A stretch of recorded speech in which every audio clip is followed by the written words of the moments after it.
Welcome to Gen Z Hoops, the Gen Z basketball, coaching, and sports business show. On this podcast, you'll learn from professional players, coaches, and executives from all over the world and see the court in a brand new way. And now, joining you courtside, your Gen Z host, John Hartophilus.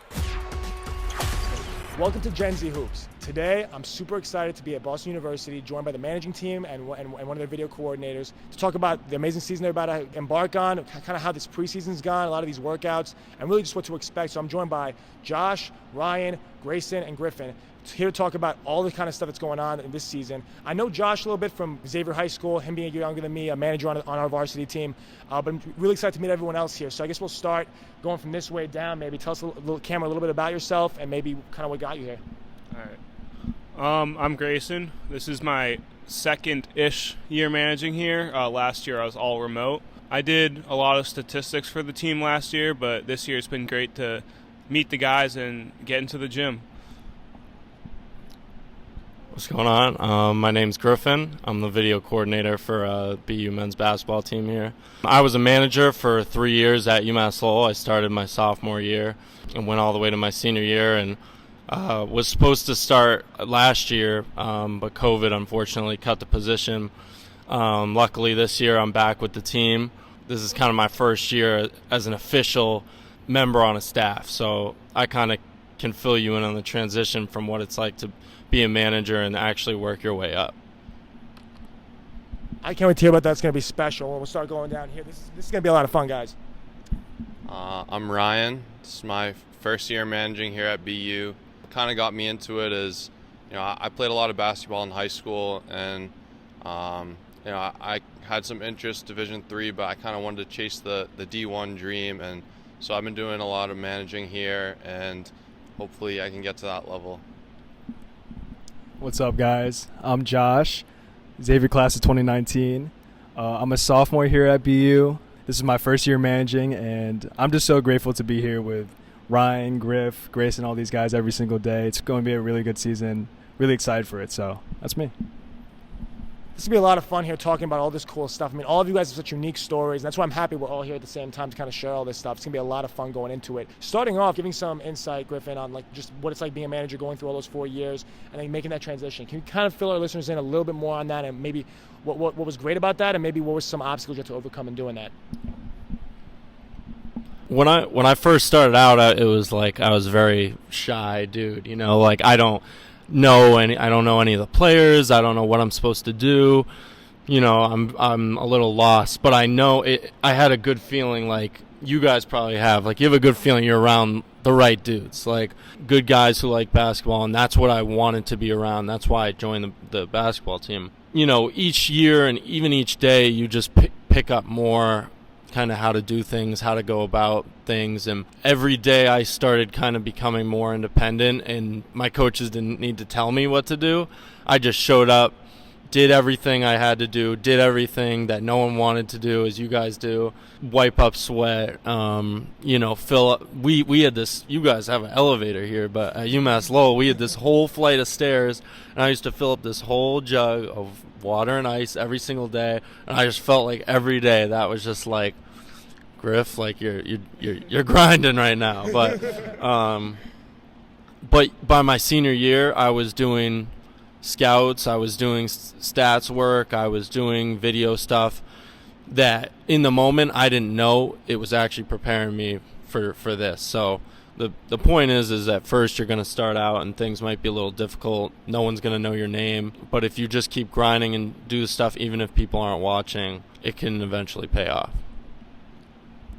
That's the incredible thing about that entire part of the journey, and that the time you were grinding, right, in person, down in the trenches, carrying up this bucket of water, filling it. Like that sounds kind of crazy, and everyone's laughing about it because it's funny. So, Grayson, you had the experience though, where you maybe weren't able to do that. You were virtual maybe the first time. You weren't able to do that. Talk to us a little bit about that transition to now coming in person and being here physically in the gym. And this is really cool. I'm sitting here like really in shock that we're in the gym right now because this is so much fun. But what's maybe that transition been like for you, coming in person now, actually being here? Yeah, so last year I was like doing all like charting stats, analyzing stats, like doing stuff I'm like really interested in. And I was obviously excited to get back into the gym, but like my friends were teasing me. They're like, "Oh, you're gonna be their water boy. You're gonna be doing this stuff." And You are the water boy. yeah, that is true. But like once you get here, it's such like a different atmosphere from like watching film on your computer. Even though I am filling up waters, I'm doing it for great people, and I'm doing it with great people, and I wouldn't trade that for anything. And I love diving for those sweat on the ground. We might have to get some highlight tape of that afterwards and put it over this video. I wouldn't mind seeing that happen. That'd be pretty funny. But for you guys, right, first-year managers, talk to us a little about maybe the adjustment to your first year managing. Maybe coming from high school might have been a little different, and maybe what it's like here at this level. Back to what Griff said, I'm actually a transfer student here, so the entire like nobody like knowing your name or all that type of stuff like really hit me at first. It was a little difficult at the beginning, but as time went on, you get closer with the guys, get closer with like the fellow managers and stuff like that, and it becomes like a really fun experience. And in terms of transition from like high school to like here, it's like an insanely like different commitment. We got to be here like every single day, like the players do, and all that type of stuff. We actually had a 6 a.m. practice one morning, which was fun. Most of the guys showed up for that, which was really cool. But other than that, like, it's just a huge commitment. Like Grayson said, like, great people, great atmosphere. It's a really like a family feel to this program, which I absolutely love about it, and it's been great so far. So Awesome. I kind of agree with what Josh has said, and like Griffin was saying earlier, like it's definitely a grind compared to high school, but you know, you're in here with a lot of great people and some of the like best coaching staff in the world. Like you're getting crazy experiences that are like so unique and learning every day coming in here. So coming from high school, like playing every day, like you kind of think you're the man, to coming here and like wiping up sweat, it can be humbling, but the experience is worth it, and it's going to pay off in the long run. So I'm really grateful for what we've done so far. It's awesome thinking about that. I mean, all four of you having such different experiences and stories, but it all kind of coming together through this common theme of, right, doing your part for the betterment of this team, this program, and, right, everything that's going on around us. This season coming up, from what I'm hearing, is going to be special for you guys. I'll leave this to anyone who wants to take the mic, but who's maybe a player on this team or something that everyone listening should look out for and have on their watch list? I'll start out with that. Javante McCoy is the man. I've seen him miss shots, but it's a very rare occasion. And that's just like warming up. When he's doing like drills, like one-on-one drills, he's unstoppable. He's just someone that everyone should keep their eye on.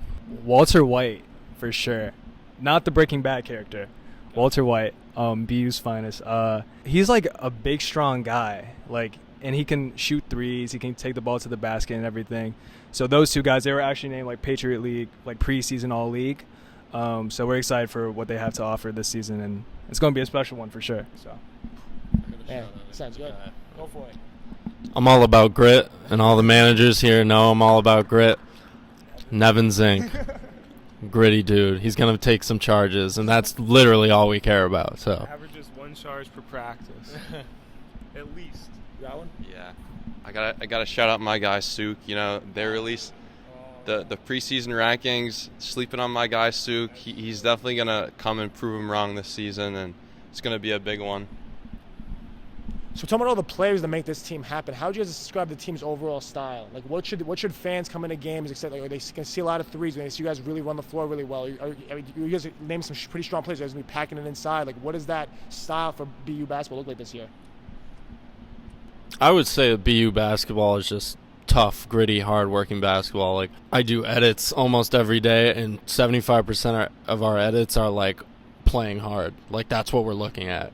We don't care about any of the other stuff if you're not playing hard. So this team is a defensive first team, a team that cares about rebounding, boxing out. So we're probably not going to play as fast as other teams. We're not going to be as spaced out as other teams, but we're definitely, going to be a tough team, get the ball inside. That's what I would say. Just like to add on to Griff, like, we are definitely a defensive team. When we're doing like drills in practice, the energy in the gym when it's a defensive drill, there's so much more energy than an offensive drill. And it's just, this team cares about defense. and they'd rather like see a steal than like a wide open layup. Going off like what we do on offense, I would say like we do a little bit of everything. All of our guys can like shoot the ball really well. We do like to pass the ball down in the post a lot. Let Suk work down there, Nev work down there a lot. But in terms of just like they said, like we're all about grit, all about defense. So that's the number one thing, and just like playing hard and having like a really good attitude is like what you can expect from BU basketball, I would say. I don't really have to do that. Yeah, you guys don't have to. It's kind of been passing around, but not everyone has. This is fun, guys. I love the energy here and talking about all this stuff. If you guys had to describe BU basketball in one word other than grit, I'm not letting you do that. I knew it was coming. Other than grit, everyone's like, what word would you use to describe it? I'll let you think about it. I'll go this way first. Oh, you got one? Hustle. Okay. A bit of a synonym for grit, but it's okay. I'll take it. Actually, though, family. Okay. Family. Okay, I like that one.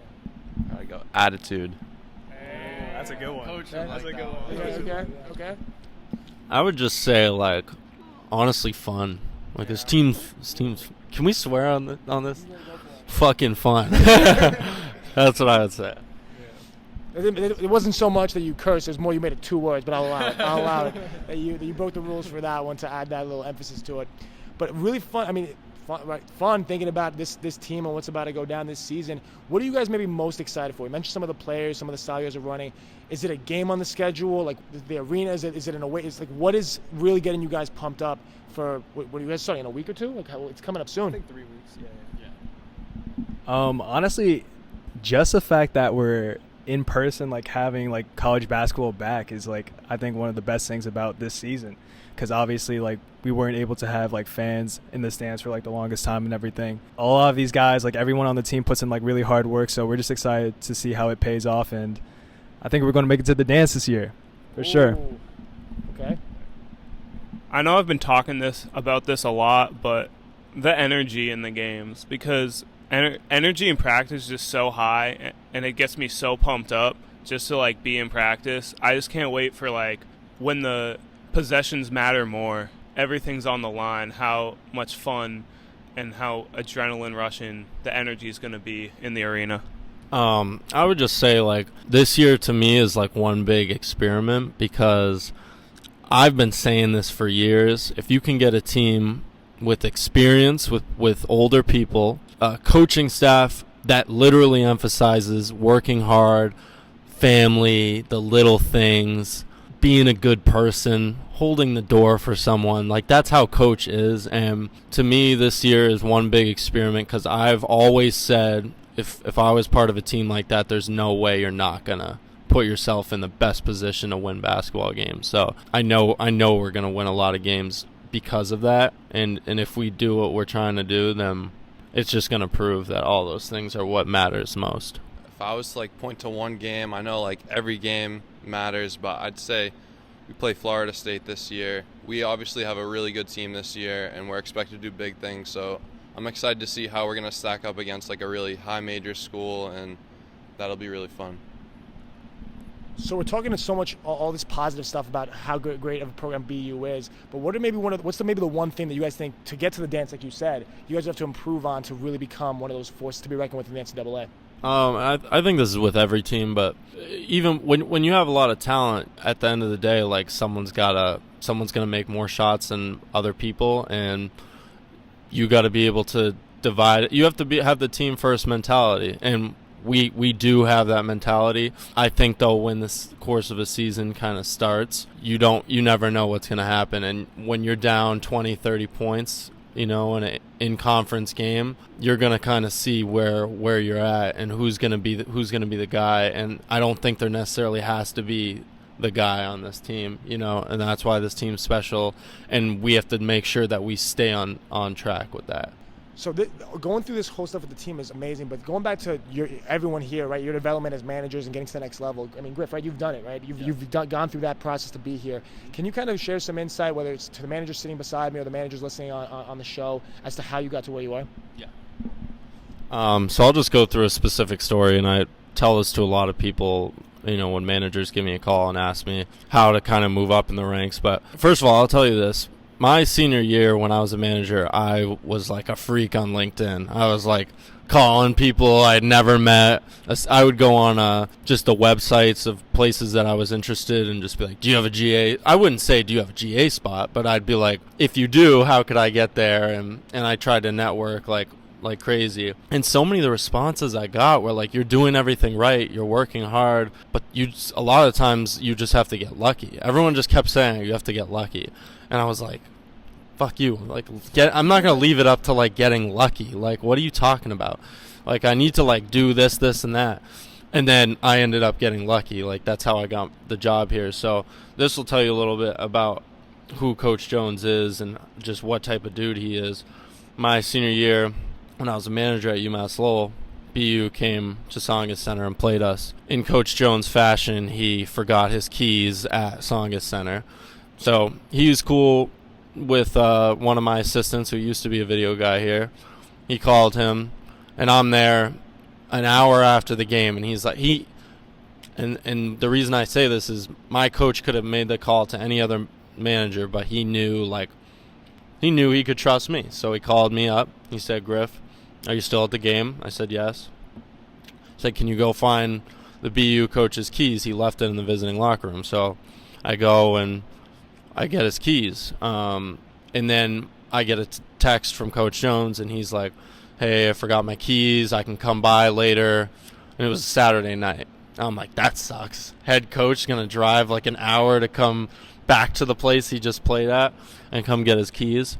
So I text him back. I'm like, I could just bring the keys to you. It's not a big deal. He's like, I'll give you gas money if you do, whatever. So I drive there. I get to his house. He just starts pulling out money. I'm like, no thanks, coach. Like, if you could just give me like 2 minutes of advice like that, I'd really appreciate it. And he's like, let's hop in your car, Griff. And doesn't even know me. And he just hops right in my car. I was extremely scared in the moment. I was like, what? This is crazy. But he gets in my car, and because his car was at BU, so I drove him to BU, which is like 10 minutes from his house. And this drive was literally like an interview. He was like, what are you trying to do? Who do you know? Tell me about yourself. And he just listened for 10 minutes.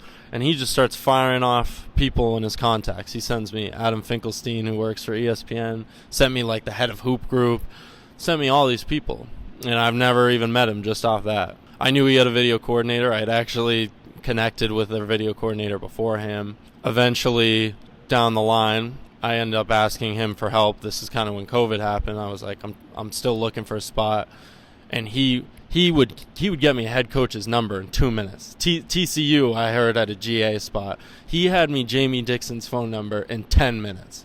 Like, I was like, this is crazy. But nothing really turned up. I think it was like 2 or 3 weeks later, after I had kind of asked him for help, I get a call from that same assistant coach, and he's like, hey, Joe Jones just called me. Like, I think he's going to give you his video coordinator spot. And I was like, what? I thought he had a video coordinator, and somehow the old previous video guy ended up getting a job somewhere else, and so his spot opened up. Somehow I was the first dude he was thinking of. This dude, Coach Jones, has been at Villanova. He was at Columbia. Like, he's got connections. There are people that are more qualified than me. There's people who know Synergy Editor better than me, but he values those little things, those people things, and he was like, that's the type of guy I would want on my staff. That's a gritty dude. But I got lucky, and even though I wasn't able to work last year, I'm just still extremely blessed. And even though I worked my ass off to get to this position, there was a little bit of luck involved, and I really did set myself up. Like, the keys thing, you could say it's a lucky thing, but I had earned the trust of that assistant coach. I had been there. I was reliable, all those types of things that went into it. So there was stuff I did that behind the scenes no one ever noticed for years. You guys are going to do that. But then it's going to add up to that maybe one time that you can get lucky with it. So long story, but yeah. Feel free. That was incredible. I really have to say, like, the entire story, I mean, I was just hanging on every word because of how interesting it was, and really just the details that went into it and how you got to where you are. And it is so true that opportunity meets preparation, good things happen. So you really, but if you didn't prepare, it doesn't matter how lucky you can't, no matter how lucky you are, nothing's gonna make up for that lack of preparation. So that was incredible. Has me thinking so much about just the opportunity meeting preparation and how important that is to being successful in really anything, not even just being a manager or a video coordinator, but just in life. So anyone listening can take that advice and that story and really learn from it. I really want to thank you guys all for coming on the show today. This was awesome. Being in the gym is incredible. Seeing all the banners behind us, and I just really the whole atmosphere of this gym. Can't wait to see that there's gonna be games being played here, and hopefully I'm up here to come see one when I'm in the Boston area. So that's gonna be a lot of fun. But one last question before you guys go: who is the team to beat in the Patriot League? BU. Boston University. Thanks for listening to Gen Z Hoops. Make sure to follow, like, and subscribe on Instagram, LinkedIn, and all major social media platforms at Gen Z Hoops. You can tune in and subscribe on Apple Podcasts, Spotify, YouTube, and every other podcast platform on the planet. Get ready for the next episode.